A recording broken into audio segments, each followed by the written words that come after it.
Hello உறவுகளே, நேற்று 2 video பார்க்க கிடைச்சு. அந்த வீடியோ இப்போ உங்களுக்கு காட்டுறேன், அதை பார்த்துட்டு வாங்க. அதுக்கப்புறம் அதை பற்றி பேசலாம். இதுல வந்து அவர் காலடி மட்டும் தண்ணி வந்து அவரை காலடி அந்த அந்த நிக்கிற காலடி மட்டும் துண்டுக்கு இந்த பவுண்டேஷன் இதுக்குள்ள மட்டும் தான் வந்து தண்ணி எங்களை குஸ்திக்குள்ள உள்ள தண்ணி வந்து வாங்க ஆதாரம் நாங்க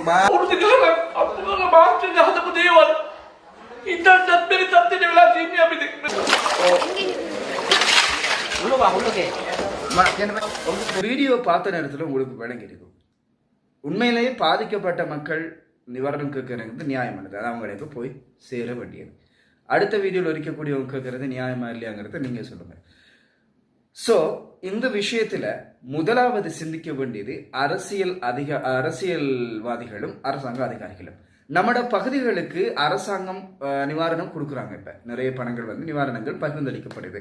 ஆனா இந்த நம்மட பகுதிக்கு முதலாவது தேவையா அப்படின்னு சொல்லி முதல்ல நாம யோசிக்கணும். நம்மட பகுதிக்கு தேவை அப்படி என்று சொன்னா அதை அந்த அளவுக்கு எடுத்து அதுக்கப்புறம் அது யாருக்கு போய் சேரணுங்கிறத நியாயமான முறையில பிரிக்க வேண்டி இருக்கு.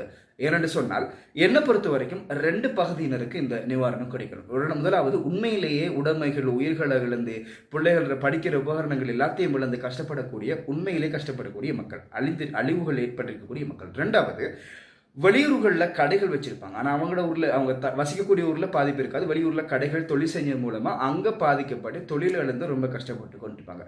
இந்த 2 பகுதியினருக்கும் கட்டாயம் இந்த நிவாரணங்கள் நியாயமான முறையில் போய் சேரணுங்கிறது தான் என்னுடைய கோரிக்கை.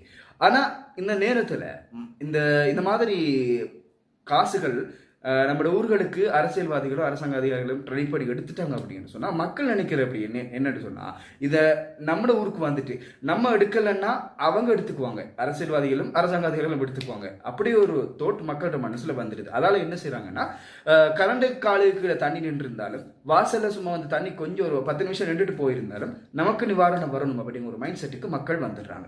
இதை மக்கள் முதலாவது சிந்திக்கணும். என்னன்னு சொன்னா நீங்க உங்களுக்கு அரசாங்க அதிகாரிகளோ அரசியல்வாதிகளோ கொண்டு தாராங்க பணங்கள் நிவாரணங்களை கொண்டு தாராங்கன்னா உங்களுக்கு முதலாவது தேவையான யோசிங்க. நான் ஆரம்பத்தில் ஒரு வீடியோல சொல்லிக்கிறேன், தேவையில்லை அப்படின்னு சொன்னா அவங்கள்ட்டே சொல்லி விடுங்க, சொல்லுங்க இதை தேவையானவங்களுக்கு கொண்டு போய் நியாயமான முறையில கொண்டு போய் சேருங்க. உங்களுடைய கடமை இது மட்டும்தான். என்னன்னு சொன்னா நீங்க அடுத்தவங்களுக்கு கிடைக்க வேண்டிய நிவாரணங்களை நீங்க எடுக்கிறதுங்கிறது உண்மையிலேயே ஹராமான ஒன்றுங்கிறத மட்டும் மறந்துடாதுங்க. ஸோ நியாயமான முறையில் இந்த நேரத்தில் அரசாங்க அதிகாரிகளும் சரி அரசியல்வாதிகள் மட்டுமில்லை மக்களும் நியாயமான முறையில் சிந்திக்கிற நேரத்தில் தான் இந்த நிவாரணங்கள் உரியவங்களுக்கு போய் சேரும். என்னென்னா இன்னும் நாங்கள் பார்க்கக்கூடியதாக இருக்கு, நிறைய இடங்கள்ல சின்ன சின்ன நோமலா தண்ணீர் இடங்களையும் நிவாரணங்கள் பதியப்பட்டிருக்குது.